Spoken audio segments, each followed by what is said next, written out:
প্ৰিয় দৰ্শক, মাক দেউতাকৰ মৃত্যুৰ পিছত তেওঁলোকৰ ফটো ঘৰত ৰাখিব লাগেনে? পিতৃ মাতৃয়ে হৈছে আমাৰ প্ৰথম গুৰু।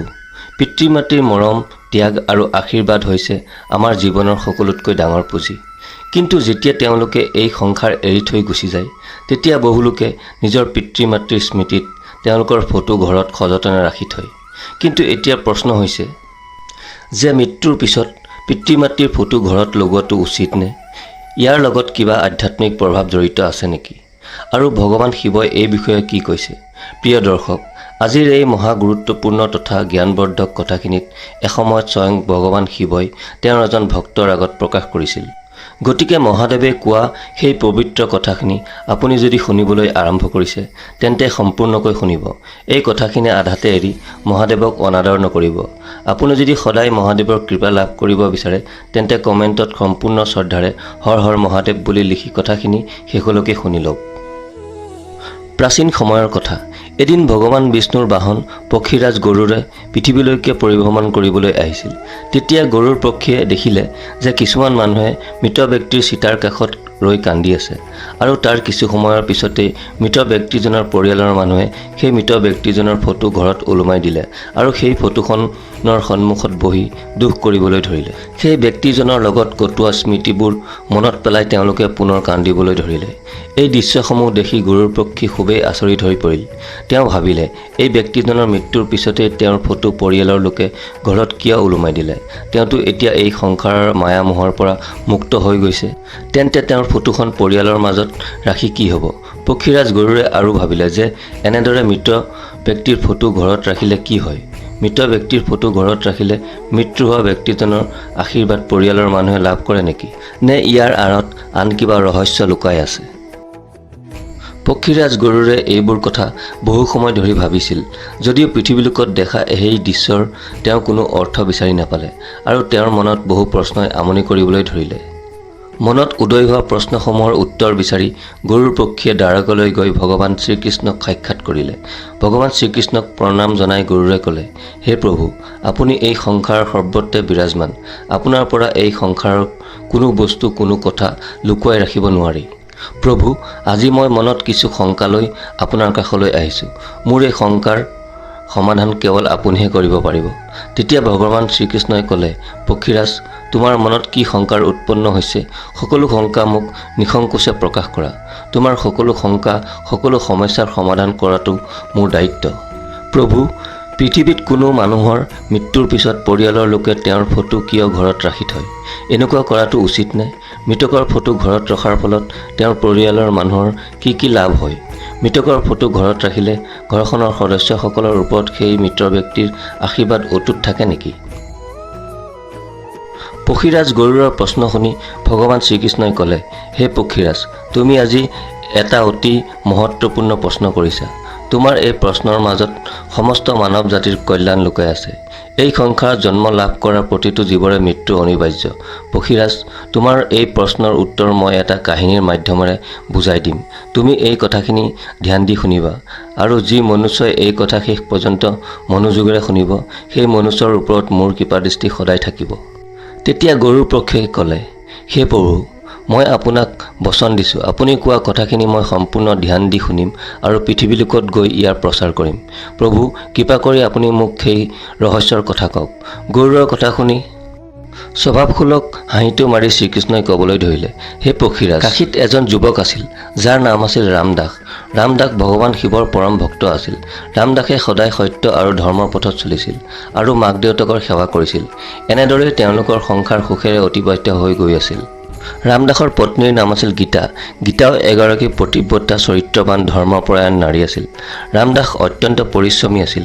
সি দিনে ৰাতিয়ে পৰিশ্ৰম কৰিছিল আৰু দিনৰ দিনটো কাম কৰি যি অলপ টকা পইচা পাইছিল, সেইখিনিৰে পৰিয়ালটো পালন পোষণ কৰিছিল।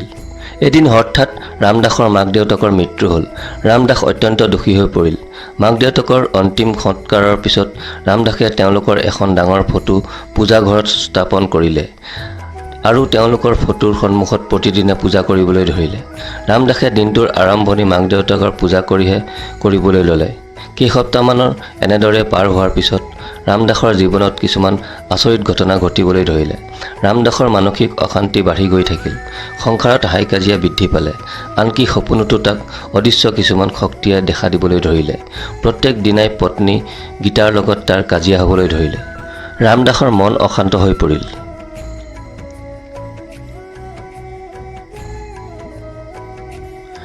এদিন ৰামদাসে গংগা নদীৰ ঘাটত বহি কান্দি আছিল।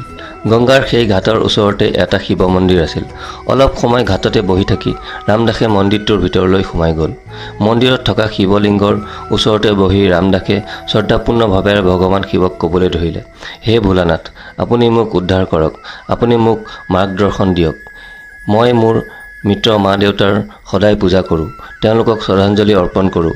তাৰ পিছতো মোৰ জীৱনত কিয় ইমান অশান্তি হৈছে প্ৰভু? ৰামদাসে সম্পূৰ্ণ শ্ৰদ্ধা আৰু ভক্তিৰে ভগৱান শিৱৰ আৰাধনা কৰি আছিল। সি সম্পূৰ্ণৰূপে নিজকে ঈশ্বৰৰ চৰণত সমৰ্পণ কৰি দিছিল। ঠিক সেই সময়তে এক মৃদু বতাহে মন্দিৰৰ চৌপাশ কঁপাই তুলিলে। হঠাৎ সেই স্থানত এক দিব্য ৰশ্মি প্ৰকট হ'ল আৰু বতাহত সুগন্ধি বিয়পি আহিল। আচলতে ৰামদাসৰ আৰাধনাত সন্তুষ্ট হৈ স্বয়ং ভগৱান শিৱই ৰামদাসক দৰ্শন দিছিল। মহাদেৱৰ দুচকুত কৰোণাৰ ভাৱ স্পষ্ট হৈ আছিল আৰু মাজত অতি শান্ত স্বৰ ফুটি উঠিছিল।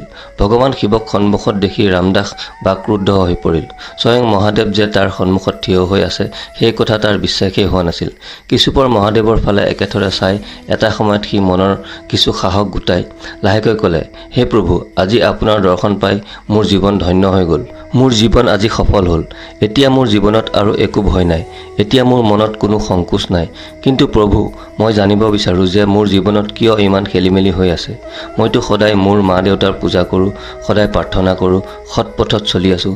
তথাপিও মোৰ জীৱনটোত কিয় ইমান বিপদ বিঘিনিয়ে দেখা দিয়ে?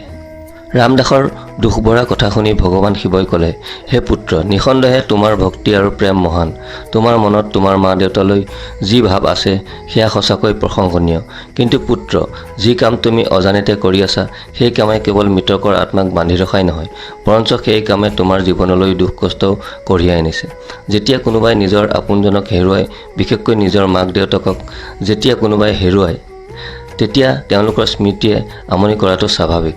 তেওঁলোকক মনত পেলোৱা বা সন্মান দিয়াটো উচিত, কিন্তু কিছুমান নিয়ম আৰু মৰ্যাদা আছে যি প্ৰতিজন মনুষ্যই জনাটো অতি আৱশ্যক।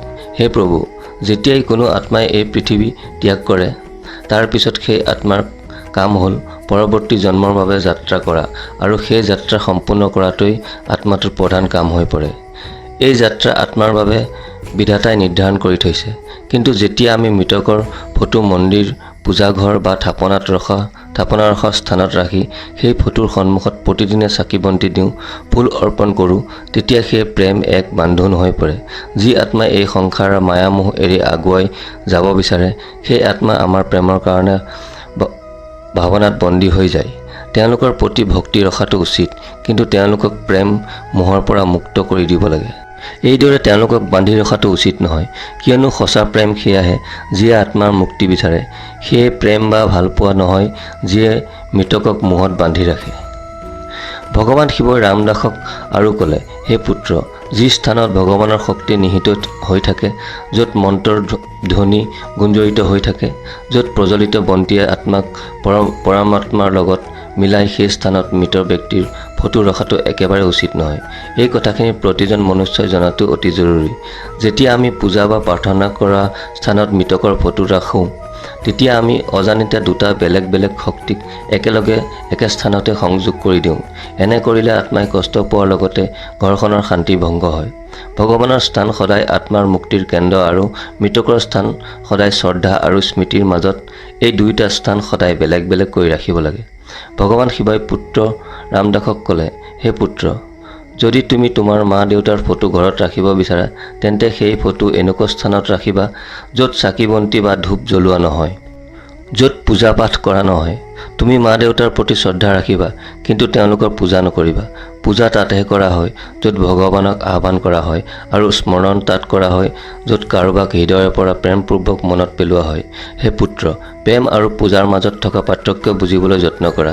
যি আত্মাই এই পৃথিৱীৰ পৰা বিদায় লৈছে, সেই আত্মাক সন্মান দিয়াটো উচিত, কিন্তু ঈশ্বৰৰ পূজা আৰু আত্মাৰ স্মৃতিৰ মাৰ্গ একেটাই নকৰিবা। এয়াই প্ৰকৃত ধৰ্ম। মাক দেউতাকৰ মৃত্যুৰ পিছত সকলো সন্তানেই তেওঁলোকৰ বাবে কিবা নহয় কিবা এটা কৰিব বিচাৰে। মৃতকৰ শান্তিৰ বাবে শ্ৰাদ্ধ আৰু পিণ্ডদানেই হৈছে সৰ্বোত্তম। শ্ৰাদ্ধ পিণ্ডদান এই আধ্যাত্মিক কৰ্মৰ দ্বাৰা আত্মাই শান্তি লাভ কৰাৰ উপৰিও পৰৱৰ্তী যাত্ৰাৰ বাবে শক্তিও লাভ কৰে।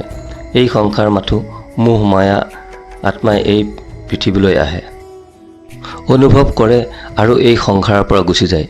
মোহে আত্মাক বান্ধি ৰাখে, কিন্তু প্ৰেমে আত্মাক সংসাৰৰ মোহৰ পৰা মুক্ত কৰে। কিছুমান পুণ্য কৰ্ম যেনে দুখীয়াজনক দান দক্ষিণা দিয়া, ভোকাতুৰক খাদ্য দান কৰা, বৃক্ষৰোপণ কৰা, এই কামসমূহ কৰিলেই তোমাৰ জীৱনলৈ তোমাৰ মা দেউতাৰ আশীৰ্বাদ ৰূপে উভতি আহিব। মা দেউতাৰ প্ৰতি থকা ভালপোৱা আৰু মোহক কৰ্মলৈ পৰিৱৰ্তন কৰা, সেয়াই তোমাৰ মা দেউতাৰ প্ৰকৃত শ্ৰদ্ধাঞ্জলি হ'ব। ভগৱান শিৱই আশীৰ্বাদ দিয়ে ৰামদাসক ক'লে, হে পুত্ৰ, তোমাৰ মা দেউতাই তোমাক বহুত ভাল পাইছিল। তোমালোকে গোটেই জীৱন তোমাৰ বাবেই অৰ্পণ কৰি দিছিল। এতিয়া তোমাৰ সময়। তেওঁলোকৰ প্ৰতি থকা মৰম স্নেহেৰে তুমি তেওঁলোকক বান্ধি ৰাখিবলৈ যত্ন নকৰিবা। তোমাৰ সেই প্ৰেমেৰে তেওঁলোকক মুক্ত কৰি দিয়া। যদি তুমি তোমাৰ ঘৰখনত সুখ শান্তি বিচৰা, তেন্তে সেই আত্মাক প্ৰথমে তুমি শান্ত কৰোৱা, যি এতিয়া এই পৃথিৱীত নাই। তেতিয়াহে তোমাৰ ঘৰখন সুখেৰে ভৰি পৰিব। এইদৰে কৈ মহাদেৱে ৰামদাসক আশীৰ্বাদ দি অন্তৰ্ধান হৈ পৰিল। এইদৰে পক্ষীৰাজ গৰুড়ক কাহিনীটো কৈ ভগৱান শ্ৰীকৃষ্ণই ক'লে, পক্ষীৰাজ, তোমাৰ মনত আমনি কৰি থকা প্ৰশ্নসমূহৰ উত্তৰ এই কাহিনীটোৰ দ্বাৰা তুমি নিশ্চয় বুজি পালা। তেতিয়া গৰুড় পক্ষীয়ে ক'লে, হে প্ৰভু, আপুনি কোৱা এই কাহিনীৰ জৰিয়তে মৃত ব্যক্তিৰ ফটো ঘৰত ৰখাৰ ৰহস্যৰ কথা মই এতিয়া ভালদৰে বুজি পালোঁ। মই এতিয়া খুব ভালদৰে বুজি পালোঁ যে কোনো মানুহৰ মৃত্যুৰ পিছত সেই আত্মাক মোহ মায়াত বান্ধি ৰখাটো উচিত নহয়। তেওঁলোকক আনন্দমনে প্ৰেমপূৰ্বক মুক্ত কৰি দিবহে লাগে। পূজা কৰা স্থানত কেৱল ভগৱানৰ চিত্ৰহে ৰাখিব লাগে। মৃত ব্যক্তিৰ ফটো ঘৰত ৰাখিবলৈ হ'লে সেই ফটো পূজা ঘৰত বা মন্দিৰত ৰখাটো উচিত নহয়। তাৰ বিপৰীতে মৃত পৰিজনৰ ফটো কেৱল স্মৃতিস্বৰূপ ঘৰৰ অন্য স্থানত ৰাখিব লাগে। শ্ৰাদ্ধ, তৰ্পণ আৰু পিণ্ডদানৰ মাধ্যমেৰে মৃত ব্যক্তিলৈ শ্ৰদ্ধাঞ্জলি আগবঢ়াব লাগে। মৃত আত্মাক মোহেৰে নাবান্ধি প্ৰেম আৰু সমৰ্পণেৰে বিদায় দিব লাগে। এতিয়াই সন্তানৰ বা পৰিজনৰ প্ৰতি কৰ্তব্য আৰু ধৰ্ম। প্ৰভু, আপুনি মোৰ মনৰ শংকা দূৰ কৰাৰ বাবে আপোনাক কৃতজ্ঞতা জনালোঁ। আপোনাৰ দ্বাৰা লাভ কৰা এই দিব্য জ্ঞান মই এতিয়া তিনিও লোকতে প্ৰচাৰ কৰিম। এইদৰে কৈ গৰুড় পক্ষীয়ে ভগৱান শ্ৰীকৃষ্ণক প্ৰণাম জনাই বিদায় মাগিলে। প্ৰিয় দৰ্শক, আশা কৰোঁ এই কথাখিনিয়ে অনাগত সময়ত আপোনাকো যথেষ্ট উপকৃত কৰিব।